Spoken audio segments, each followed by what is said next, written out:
Bonjour Alex, on parle beaucoup d'économie de partage. Quelle est votre vision à ce sujet? Alors on pense effectivement que l'économie du partage va plutôt s'accélérer dans les années à venir, dans le sens où on possède tous des biens qu'on utilise très peu. L'exemple connu de la perceuse qu'on n'utilise que 12 minutes dans toute sa vie, mais également des appartements, des mètres carrés et bien sûr des véhicules. Et donc l'idée de l'économie du partage en général, c'est de mieux utiliser des possessions qu'on a, des biens qu'on a, et en faire profiter d'autres en les partageant. Et comment vous êtes venu l'idée de lancer Caramigo? Alors Caramigo l'idée m'est venue tout simplement en tant qu'utilisateur, parce que j'étais en vacances à Bordeaux et j'avais besoin d'un véhicule à l'endroit où j'étais. Et donc j'ai utilisé un site qui m'a permis de prendre possession d'un véhicule pendant une journée qui appartenait à quelqu'un d'autre. Et en quoi consiste le concept de Caramigo? C'est quoi? C'est une plateforme? Alors le concept, c'est tout simplement de créer un profil, donc de mettre en relation un propriétaire d'un véhicule qui s'en sert pas ou peu, avec une personne qui en a besoin temporairement. Donc le propriétaire crée le profil de son véhicule sur Caramigo, donne des disponibilités, un prix, et à un moment ou à un autre, quelqu'un va donc vouloir réserver ce véhicule, va lui envoyer une demande de réservation. Si elle est acceptée, le propriétaire et le conducteur vont donc se rencontrer, échanger les clés, et ce jour-là, le point central, c'est donc l'assistance routière de Touring, qui va commencer à couvrir le véhicule pendant toute la durée de l'autopartage et également une assurance Omnium. Et Caramigo vise quel type de segment de clientèle? Alors il y en a trois principalement. Le premier, c'est ce que nous on appelle les city users. Ce sont des gens qui n'ont pas de véhicule et qui utilisent la plupart du temps les transports en commun pour aller à leur travail. Et finalement à Bruxelles ou dans d'autres villes belges, on est pas mal lotis. Et donc ils ont besoin éventuellement d'aller à la mer ou d'aller dans les Ardennes. Et dans ces cas-là, ils ont besoin d'un véhicule.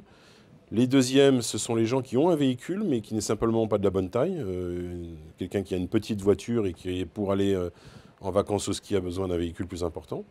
Et les troisièmes sont les gens qui veulent tester un véhicule, que ce soit un véhicule neuf ou un véhicule d'occasion dans un garage, ce qui n'est souvent pas possible. Tandis que là, en mettant le véhicule sur Caramigo, le garage aura la possibilité, en toute sécurité, puisqu'il y a l'assurance et l'assistance, de pouvoir faire conduire le véhicule.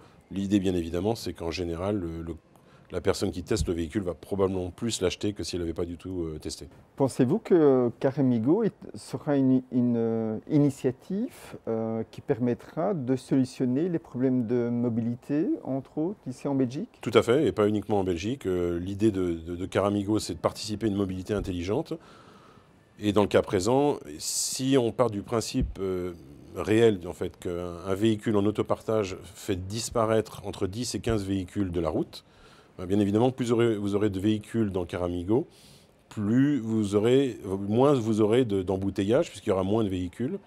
Et donc, grâce à ça, on espère améliorer un petit peu les problèmes de mobilité en Belgique. Et de toute façon, au final, ça fait du sens, puisque posséder tous un véhicule dont on ne se sert pas, en fait, c'est ridicule.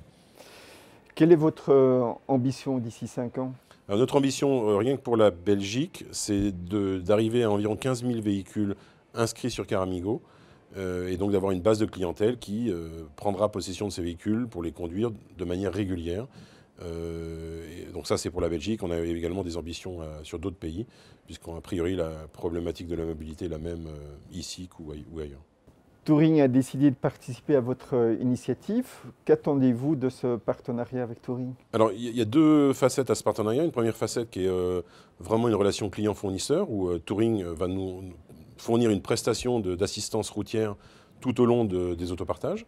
Donc ça, c'est une relation assez classique. Il y a également une volonté de la part des d'autres d'évangéliser une mobilité intelligente auprès du public en général et en particulier auprès des membres Touring. Et dans ces cas-là, on est plus sur une position de partenariat, donc entre Touring et Caramigo, j'espère sur du long terme. Merci Alex pour cet entretien. De rien.